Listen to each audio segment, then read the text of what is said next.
ତ ଆମେ ଆଜି କାର୍ତ୍ତିକ ମାସର ସପ୍ତମ ଦିନରେ ପହଞ୍ଚିଛେ। ତ ନିଶ୍ଚୟ ଭାବରେ ଏବେ ବୃନ୍ଦାବନରେ ବହୁତ ସୁନ୍ଦର ଭକ୍ତମାନେ ପ୍ରତ୍ୟେକ ଦିନ ପ୍ରାତଃ ମୁହୂର୍ତ୍ତରୁ ସ୍ନାନ ଇତ୍ୟାଦି ସାରିକି ମନ୍ଦିର ଇତ୍ୟାଦି ଯାଉଥିବେ।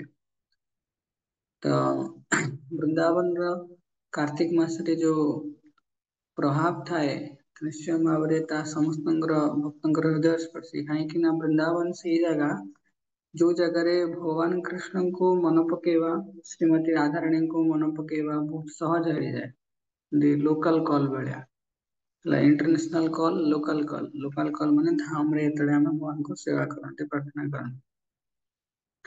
ଯେତେବେଳେ କେହି ବୃନ୍ଦାବନରେ ବିଶେଷ କରି ଗୋବର୍ଦ୍ଧନ ନିକଟରେ ବାସ କରନ୍ତି, ସେଠି ମଧ୍ୟ ଯେତେବେଳେ ସନ୍ଧ୍ୟା ହେଇ ଆସେ ତ ଗୋବର୍ଦ୍ଧନ ଉପରେ ସୂର୍ଯ୍ୟଙ୍କର ଜ୍ୟୋତିର୍ଯ କିରଣ ପଡୁଥାଏ, ତ ଧୀରେ ଧୀରେ ସେ ବି କମି କମି ଯାଏ। ତା ସାଙ୍ଗରେ ସୂର୍ଯ୍ୟଙ୍କର ଯୋଉ ସୁବର୍ଣ୍ଣ ଆଭା ଥାଏ ତାହା ପ୍ରକାଶିତ ହୁଏ ଧୀରେ ଧୀରେ। ଆଉ ସୂର୍ଯ୍ୟ ବୁଡିବା ପାଇଁ ଲାଗନ୍ତି ସେ ସମୟରେ ଯୋଉ ପ୍ୟାରଟ ମାନେ ସେମାନେ ଗୃହକୁ ପ୍ରତ୍ୟାବର୍ତ୍ତନ କରିଥାନ୍ତି। ଗୋମାତା ମାନେ ମଧ୍ୟ ସେଇଠି ବିଚରଣ କରିଥାନ୍ତି। ତ ଧୀରେ ଧୀରେ ଯୋଉ ଆମର ଏଇ ଯୋଉ ପିକକ୍ ମାନେ ମୟୂର ଇତ୍ୟାଦି ସେମାନେ ନୃତ୍ୟ କରିବା ପାଇଁ ଯେ ସଜଗ ହଉଥାନ୍ତି। ତ ବିଶେଷ କରିକି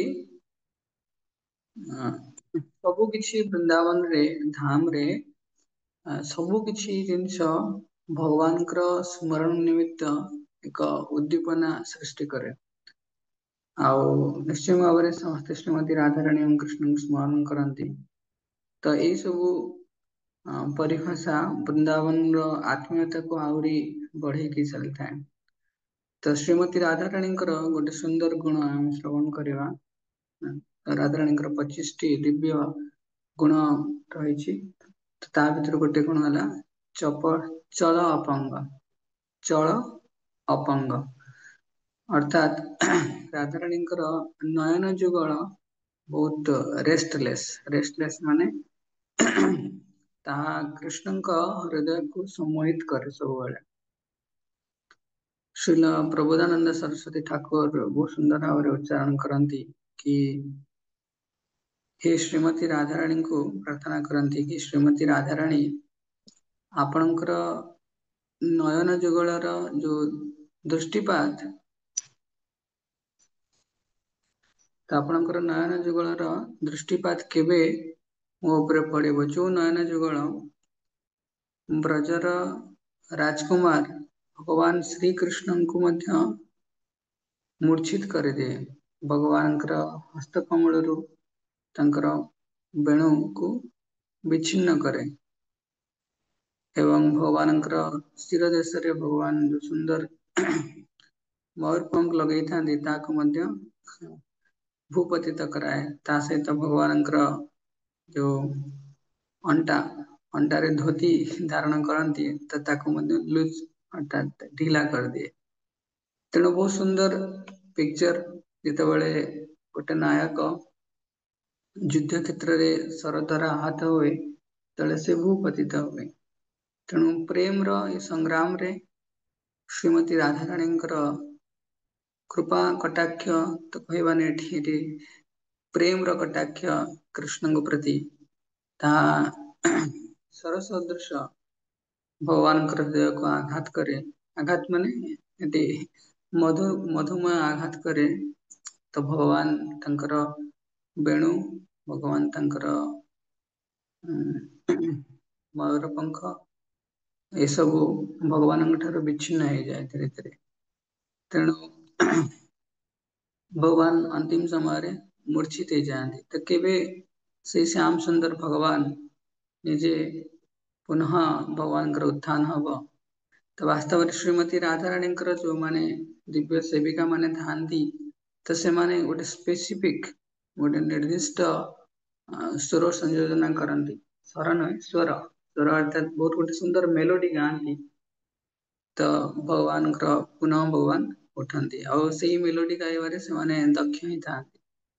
ତେଣୁ ହେ ବ୍ରଜଜନ ନାୟକ, ଏ ସାରା ସଂସାରର ଆପଣ ମଧ୍ୟ ନାୟକ, ଆପଣ ସମସ୍ତ ସବୁ କିଛିର ଆଧାର ସ୍ରୋତ। ତ ଆପଣ କିନ୍ତୁ ଶ୍ରୀମତୀ ରାଧାରାଣୀଙ୍କର ଏ ପ୍ରେମ କଟାକ୍ଷ ଦୃଷ୍ଟିପାତରେ ଆପଣ ମଧ୍ୟ ବିମୋହିତ ହେଇଯାଆନ୍ତି। ଆଉ ଭଗବାନ ତାଙ୍କର ଶସ୍ତ୍ର, ତାଙ୍କର ସବୁ କିଛି ମନ ହୃଦୟ ସବୁ କିଛିକୁ ନିଜ ଠାରୁ ବିଚ୍ଛିନ୍ନ ପ୍ରାପ୍ତ ହୁଅନ୍ତି। ପ୍ରଥମେ ତ ଭଗବାନଙ୍କର ଏ ବେଣୁ ଭଗବାନଙ୍କର ହାତରୁ ଖସି ପଡେ। ତେଣୁ ଭକ୍ତମାନେ ନିଶ୍ଚୟ ପ୍ରାର୍ଥନା କରନ୍ତି ଶ୍ରୀମତୀ ରାଧାରାଣୀଙ୍କର ଏଇ ଦିବ୍ୟ ଦୃଷ୍ଟିପାତ ପ୍ରାପ୍ତ କରିବା ପାଇଁ। ତେଣୁ ଆମେ ମଧ୍ୟ ପ୍ରାର୍ଥନା କରିବା କି ଶ୍ରୀମତୀ ରାଧାରାଣୀ କୃପା କରିକି ଆପଣଙ୍କର ଏଇ କୃପା କଟାକ୍ଷ ଆମ ଉପରେ ମଧ୍ୟ ପତିତ ହେଉ। ତ ବୃନ୍ଦାବନ ମହିମାମୃତରେ ମଧ୍ୟ ସୁନ୍ଦର ପ୍ରାର୍ଥନା ଆସେ କି हे श्रीमती राधाराणी କି ବୃନ୍ଦାବନେଶ୍ୱରୀ, ତ କୃପା କରିକି ଆପଣଙ୍କର ଏ କୃପା ରୂପକ କୃପା କଟାକ୍ଷ ରୂପକ ଯୋଉ ଦୃଷ୍ଟିପାତ ଅଛି ତାହା ପ୍ରେମରେ ସିକ୍ତ ତୁମର ହୃଦୟକୁ ସିକ୍ତ କରୁ। ମୋର ଇନ୍ଦ୍ରିୟ ମାନଙ୍କୁ ଆପଣଙ୍କର ସେବାରେ ତଲ୍ଲୀନ ହେବା ପାଇଁ ପୂର୍ଣ୍ଣ ରୂପେ ପ୍ରେରିତ କରୁ ଏବଂ ଏହା ନିଶ୍ଚୟ ଫଳବତୀ ହଉ। ଅର୍ଥାତ୍ କୃଷ୍ଣ ପ୍ରେମକୁ ମୁଁ ନିଶ୍ଚୟ ଭାବରେ ପ୍ରାପ୍ତି କରେ ଏବଂ ମତେ ଆପଣ ଅନୁମତି ପ୍ରଦାନ କରନ୍ତୁ ମୁଁ ସାରା ଜୀବନ ଆପଣଙ୍କର ସେବା କରିବା ପାଇଁ ବୃନ୍ଦାବନରେ ନିଜର ଜୀବନକୁ ସମର୍ପିତ କରେ। ତେଣୁ ବୃନ୍ଦାବନ ନିଶ୍ଚୟ ଏଇ ମିରାକଲ ମାନେ ଅତି ଆଶ୍ଚର୍ଯ୍ୟଜନକ ସ୍ଥାନ। ତେଣୁ ଯୋଉଠି ପ୍ରତ୍ୟେକ ଦିନ ବିଭିନ୍ନ ପ୍ରକାର ଦିବ୍ୟ ଲୀଳା ସମ୍ପାଦନ ହଉଥାଏ। ତେଣୁ ରାଧାରାଣୀଙ୍କର କୃପା ପ୍ରାପ୍ତ ହେବା ଏହା ସମସ୍ତ ଦିବ୍ୟ ଲୀଳା ପରେ ସମସ୍ତ ଆଶ୍ଚର୍ଯ୍ୟଜନକ ଜିନିଷ ଠାରୁ ସର୍ବୋତ୍କୃଷ୍ଟ।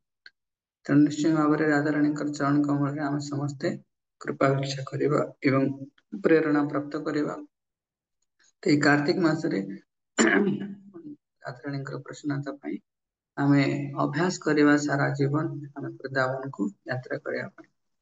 हरे कृष्ण। श्रील प्रभुपाद की जय। कार्तिक मास महामहोत्सव की जय।